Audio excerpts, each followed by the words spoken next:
Olá! Em 2016, o Brasil e a América do Sul sediam pela primeira vez os Jogos Olímpicos e Paralímpicos. Realizados no Rio de Janeiro, os Jogos contam com a participação de cerca de 10 mil atletas, de mais de 200 países. Tendo em vista a importância desse momento, a URGS TV estreia hoje a série Dimensão Olímpica. Ao longo de vários programas, conversaremos com profissionais das áreas de educação, sociologia, engenharia, educação física e com treinadores esportivos. Nesse primeiro programa, a conversa é com a professora Janice Mazo, da Escola de Educação Física, Fisioterapia e Dança da URGS. Ela é pesquisadora na área de História do Esporte e da Educação Física e fala sobre o início dos Jogos Olímpicos, a participação dos atletas brasileiros e também sobre os Jogos Mundiais Universitários de 1963, que aconteceram aqui em Porto Alegre. Confira! Professora, muito obrigado por sua presença aqui no programa. A primeira edição dos Jogos Olímpicos da Era Moderna aconteceu em 1896, em Atenas, na Grécia. Em 120 anos de história, é a primeira vez que uma cidade da América do Sul vai sediar os Jogos Olímpicos. Por que demorou tanto tempo para que isso acontecesse e qual a importância de termos os Jogos Olímpicos numa cidade da América do Sul? Eu acredito que demorou bastante tempo, né? E em particular no Brasil, que é a realidade que nós conhecemos mais, em razão da demora na própria organização do campo esportivo. Tá? Nós vamos ter que a primeira lei que regulamenta os esportes no Brasil, ela é datada de 1941, é a Lei 3.199. Até então, é um termo que se usa, né? Vários autores adotam, dizem que o esporte ele era autogovernado no país. Então nós tínhamos associações, ligas, agremiações, mas não havia ainda a interferência, né? O controle e a regulamentação por parte do governo federal. Então, a partir, né, do início da década de 1940, que nós vamos ter a organização do sistema esportivo. Então, criação de Conselho Nacional de Esportes, depois a estruturação de confederações, federações esportivas e associações. Mas o esporte no Brasil ele é bem anterior a essa época, né? Então, a realização de um evento dessa natureza é muito importante, acredito, né?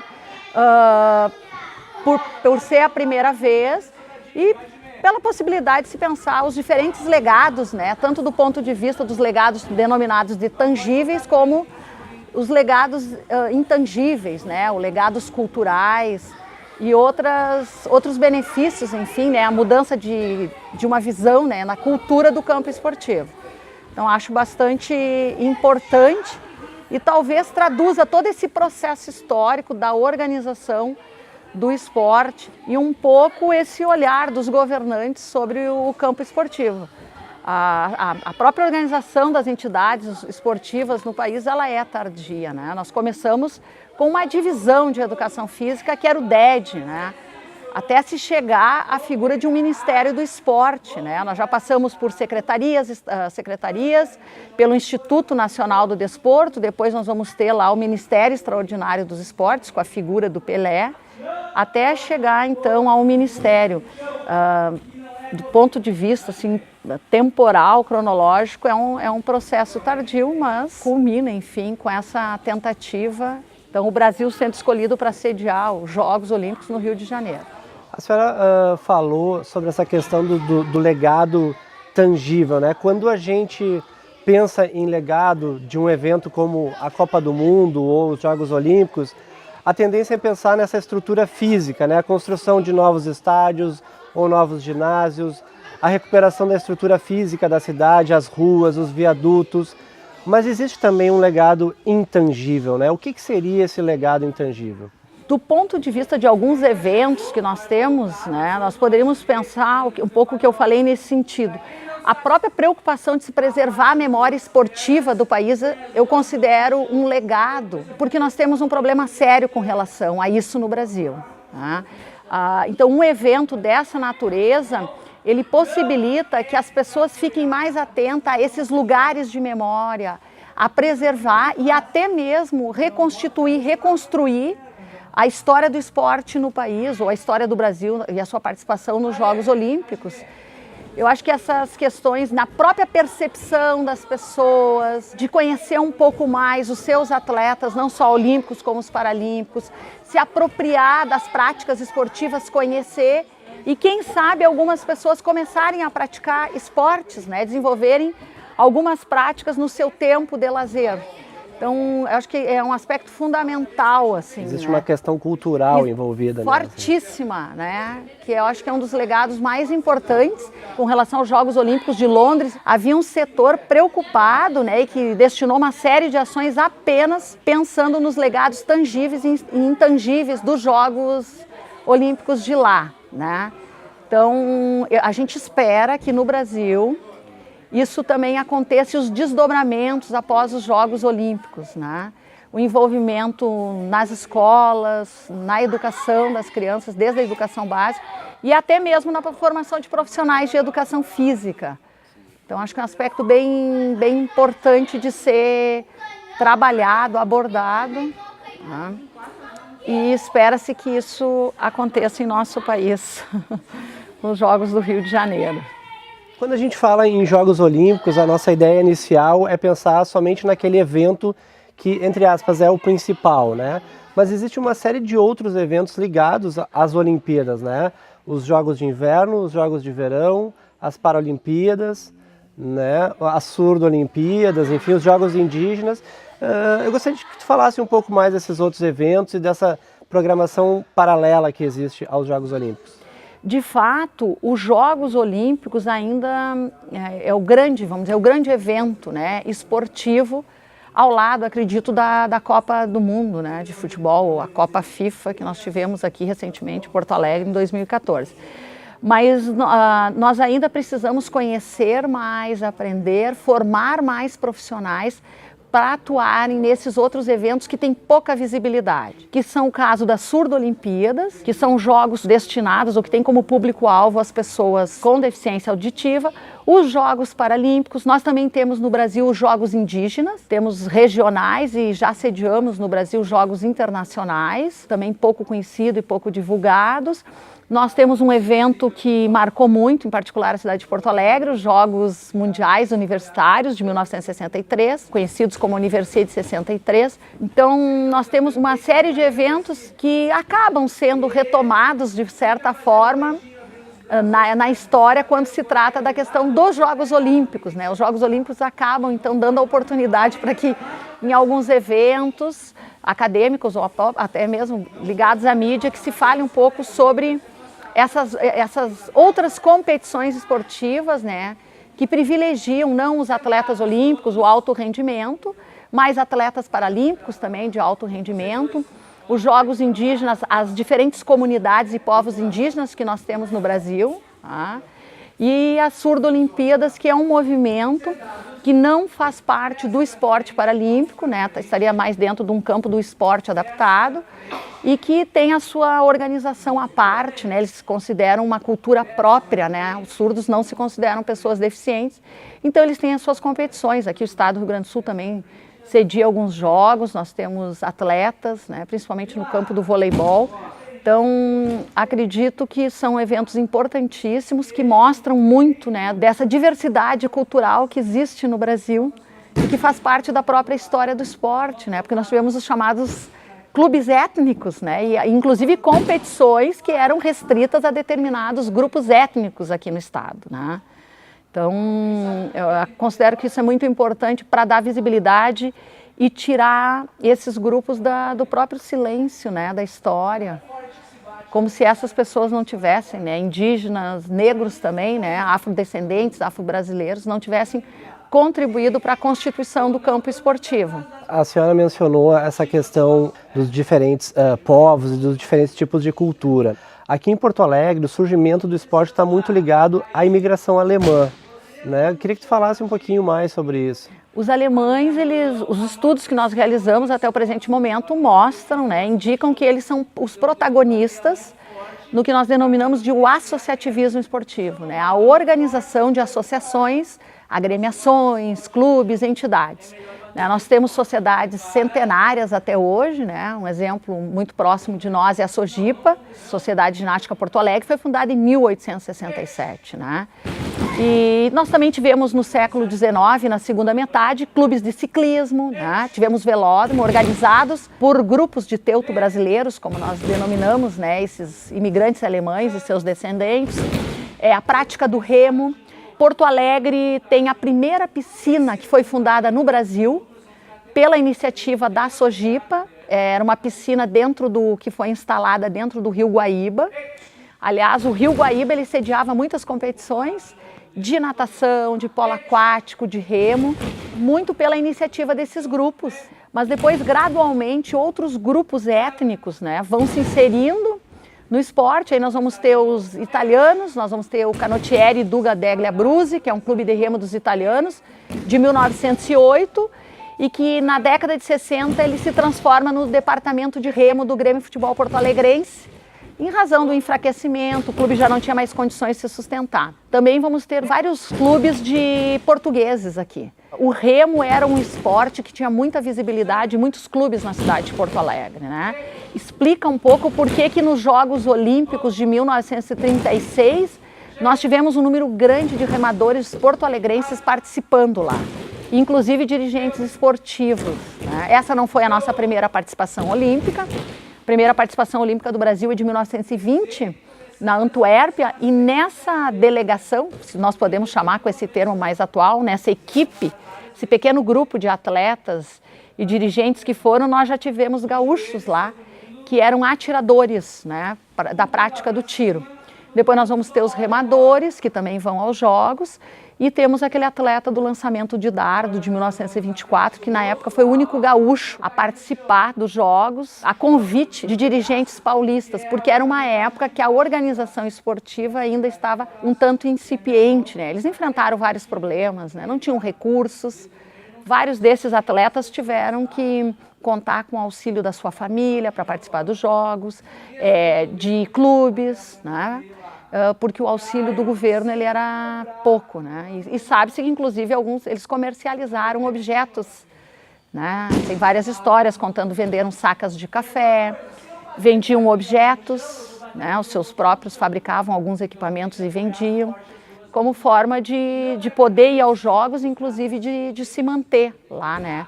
Durante o período, que não foi uma tarefa fácil. E que atletas gaúchos merecem destaque assim, na história dos Jogos Olímpicos?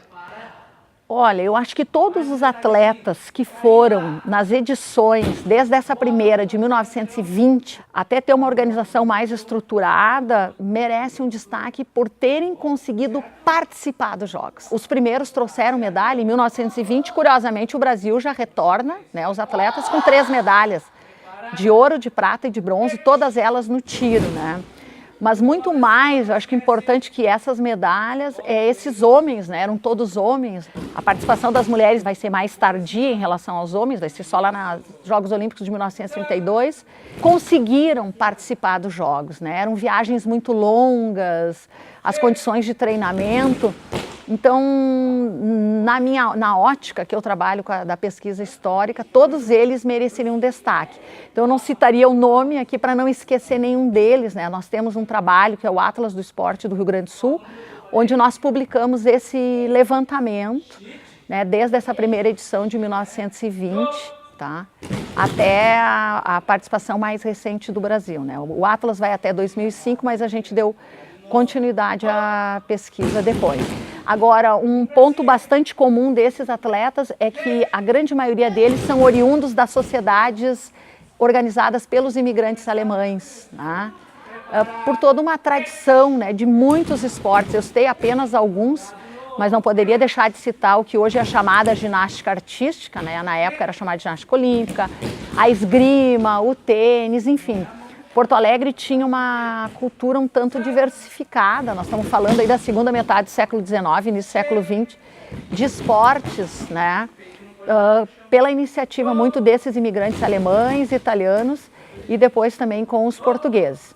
Mais recentemente nós estamos desenvolvendo estudos sobre a contribuição das colônias japonesas. É um grupo bem menor, né? É uma imigração, nós podemos dizer, mais recente em relação a esses outros grupos migratórios, mas que nós já estamos também identificando várias práticas culturais e esportivas, né, que eles desenvolvem no estado e estão deixando um legado aqui para o Rio Grande do Sul. A senhora mencionou a Universiade, né, os Jogos Mundiais Universitários. Também foi a única vez que uma cidade da América do Sul sediou esse evento. O que se pode dizer brevemente sobre esse evento de 63 aqui em Porto Alegre? Ele foi um evento muito significativo, porque na época Porto Alegre era considerada uma capital pequena em relação às duas grandes metrópoles, que já era Rio de Janeiro e São Paulo. São Paulo não sediou porque eles tinham sediado os Jogos Pan-Americanos. Eles colaboraram com o evento aqui, inclusive enviando colchões na época que tinham sido utilizados nos Jogos Pan-Americanos. O próprio ginásio da Brigada Militar, na perspectiva de legados tangíveis, então, ele foi construído com essa finalidade para sediar jogos da Universiade, principalmente os jogos de basquetebol, porque na época o Brasil, né, era vitorioso no basquete, vieram grandes atletas.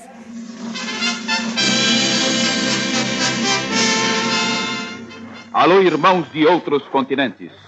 Esta é a voz da Universiade de 1963.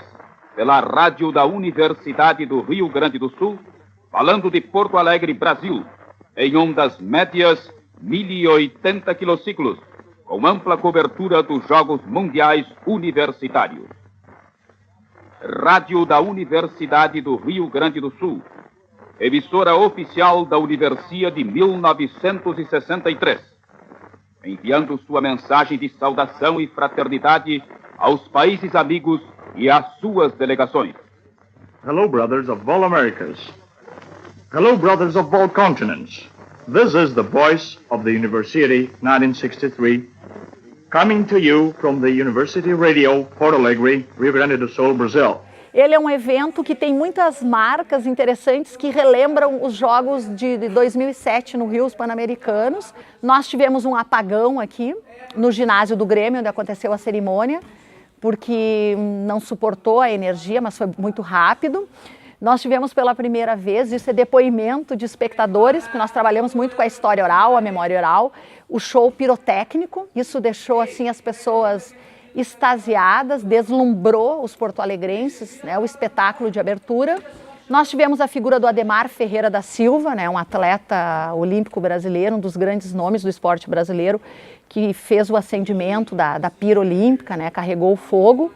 O condomínio, vamos dizer assim, os prédios da antiga Caixa Econômica Estadual, antes de serem cedidos aos verdadeiros proprietários, foram transformados em Vila Olímpica, que existe até hoje, né, lá na Intercap.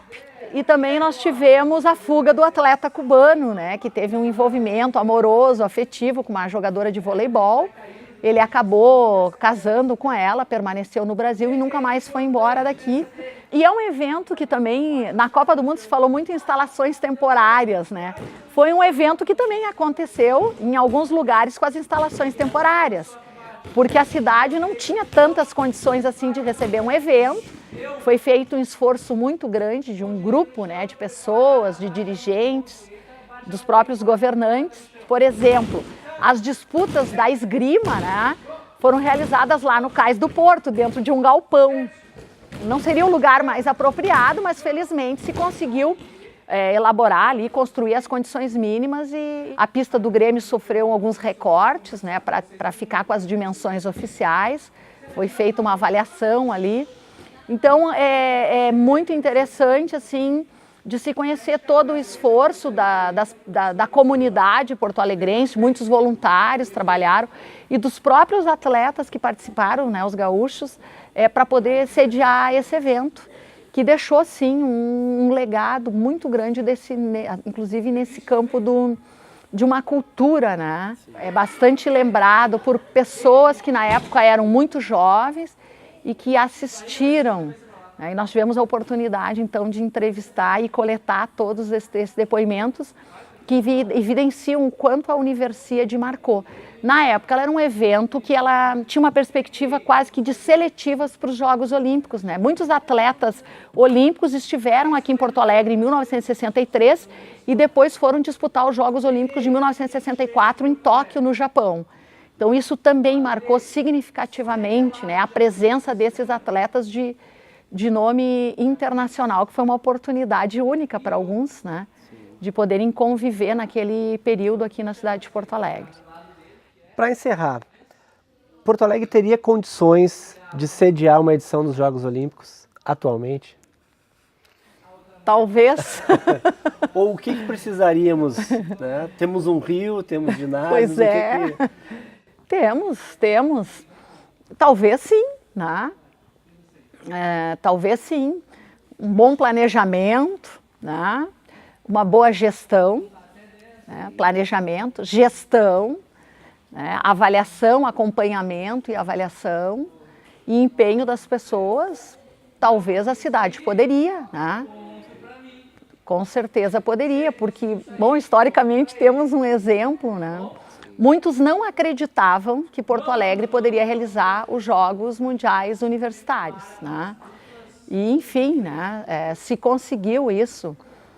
Claro que não foram só os porto-alegrenses, né? Essas parcerias que eu mencionei anteriormente, o apoio de alguns dirigentes esportivos paulistas, e outros, né?